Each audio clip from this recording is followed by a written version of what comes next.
কৃষ্ণেন্দু এরপর সেই প্যাকেট থেকে দ্বিতীয় চিরকুটটি খোলে। সেখানে লেখা ছিল, কপালের ঘাম মুছে এক গ্লাস জল খাও, না হলে দ্বিতীয় ঝটকাটা সহ্য করতে পারবে না।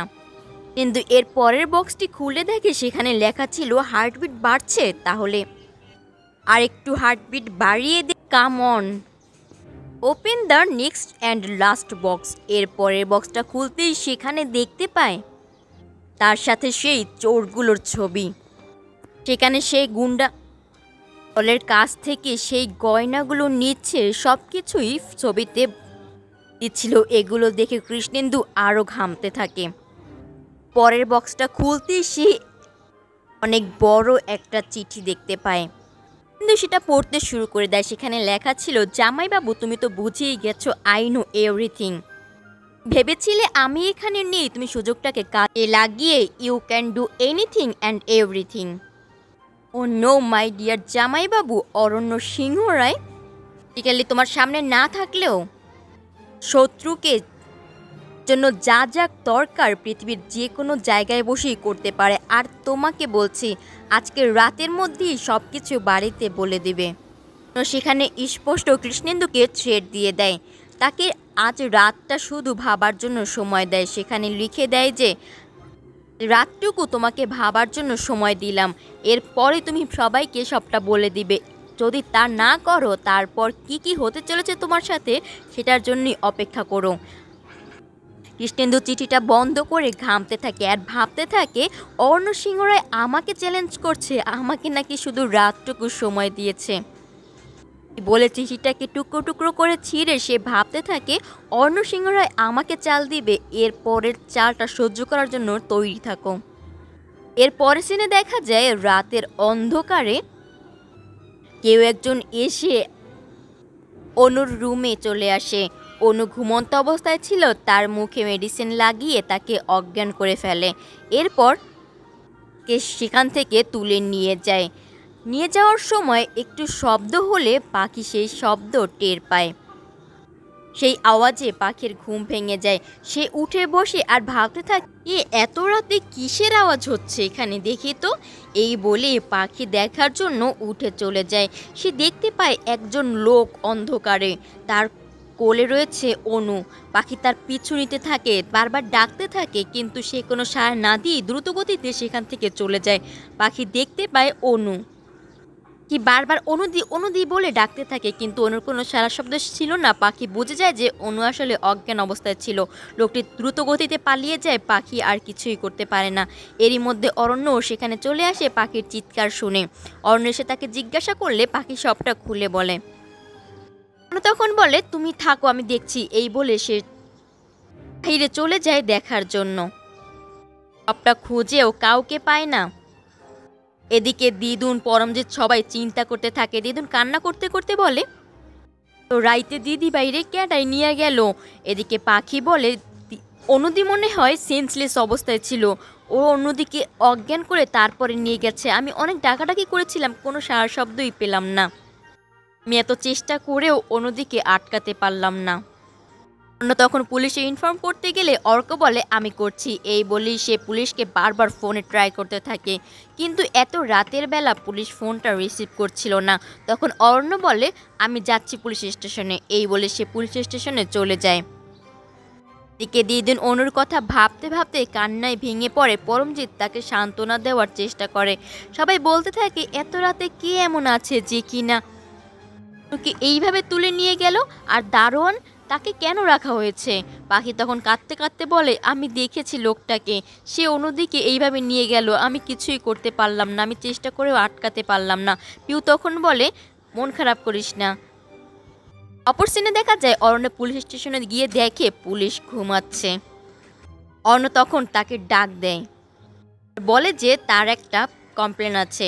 তখন সেই লোকটা বলে, আমার এখন ঘুমের সময়, কাল সকালে কথা হবে। তখন রেগে গিয়ে সেখানে থাকা এক গ্লাস জল সেই পুলিশের মুখে ছুঁড়ে মারে। সাথে সাথে সে উঠে দাঁড়িয়ে পড়ে আর বলতে থাকে, আপনার এত বড় সাহস, অন ডিউটি পুলিশ অফিসারের মুখে এইভাবে পানি ঢেলে দিচ্ছেন। সেখানে এই আওয়াজ শুনে পুলিশের বড় কর্মকর্তাও সেখানে চলে আসে। সে আসা মাত্রই সেই পুলিশ অফিসারটা অর্ণব সম্পর্কে কমপ্লেন করতে থাকে অন ডিউটি পুলিশ অফিসারের মুখে কিভাবে পানি ঢেলে দিতে পারে। অর্ণব তখন বলে, তা আপনি আমাকে এটা এক্সপ্লেন করুন তো। পুলিশের কাছে আসে তাদের সমস্যা নিয়ে। অন ডিউটি পুলিশ অফিসার ঘুমের বাহানা ধরে বলে কিনা সকালে আসতে, তা সকাল পর্যন্ত ওনার জন্য সবাই ওয়েট করতে হবে। এই কথা শুনে পুলিশের সেই বড় কর্মকর্তা জুনিয়র সেই পুলিশ অফিসারকে অনেক বকাঝকা করতে থাকে আর বলতে থাকে, তোমাকে আমি পরে দেখে নিচ্ছি, তুমি যাও এখান থেকে। পুলিশের বড় কর্মকর্তা অরণ্যকে বলেছিল, আপনার পরিচয়টা তো আগে দিবেন ওনাকে। তখন অরণ্য বলেন, না, আমি ইচ্ছে করেই পরিচয় দেইনি, আমার পরিচয় শুনলে তো সে উঠে দাঁড়াতোই, কিন্তু তাতে কি হতো, অন্য পাবলিক আসলে তাদের সাথে কি অন্যরকম আচরণ করা হতো। এরপর অন্য পুলিশ অফিসারকে সবটা খুলে বলে, তারা ব্যবস্থা নেবে। এদিকে বাড়িতে এই নিয়ে আলোচনা করছে, সবাই প্যামেলার দিকে তাকাচ্ছে বারবার, কারণ তাদের সন্দেহ ছিল কৃষ্ণেন্দুই অনুকে কিডন্যাপ করেছে। এদিকে অরণ্য ও পুলিশের দলবল নিয়ে বাড়িতে আসে।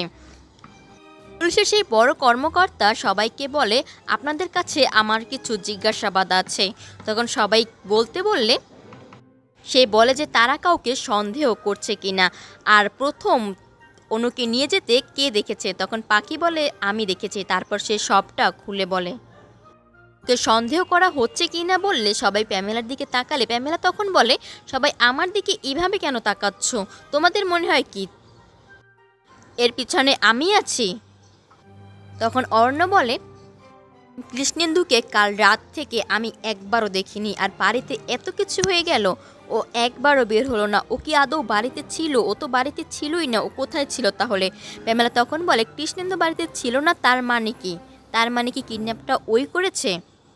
আর ও তো প্রায়ই বাড়িতে থাকে না, ও বাড়িতে নেই বলে ওর ঘাড়ে দোষটা কেন চাপবে? আর এরই মধ্যে কৃষ্ণেন্দুও চোখ ডলতে ডলতে এসে পড়ে।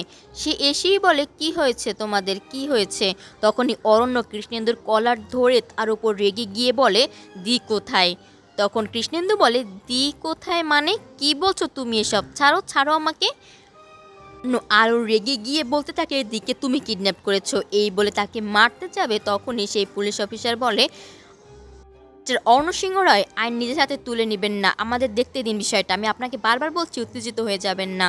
তখন অর্ক বলে, আমরা সবাই ভালো করে বুঝতে পারছি যে এর পিছনে হয়তো কৃষ্ণেন্দুই দায়ী, কিন্তু তুই এতটা উত্তেজিত হোস না, এতে করে কোনো লাভই হবে না, শান্ত হ, পুলিশকে ওনাদের কাজটা করতে দে।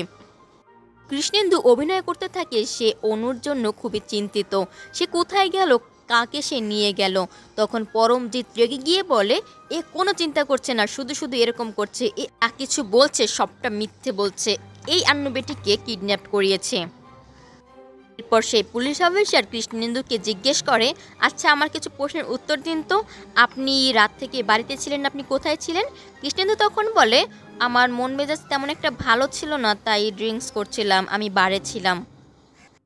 তখন বলে, আচ্ছা আপনি তাহলে বারে ছিলেন, তার কোনো প্রমাণ দিতে পারবেন? কৃষ্ণেন্দু তখন বলে, হ্যাঁ অবশ্যই, পারবো না কেন, সেখানে বারের সেই লোকজন যারা ছিল তাদেরকে জিজ্ঞেস করলেই তো সবটা পেয়ে যাবেন। এরপর তারা কৃষ্ণেন্দুকে জিজ্ঞাসাবাদের জন্য থানায় নিয়ে যায়। পরবর্তী এপিসোডগুলি ধারাবাহিকভাবে শীর্ষ অবধি সবার আগে পেতে অবশ্যই আমার চ্যানেলটি সাবস্ক্রাইব করে রাখুন। আর হ্যাঁ, ভিডিওতে লাইক কমেন্ট করতে ভুলবেন না। সকলকে অসংখ্য ধন্যবাদ।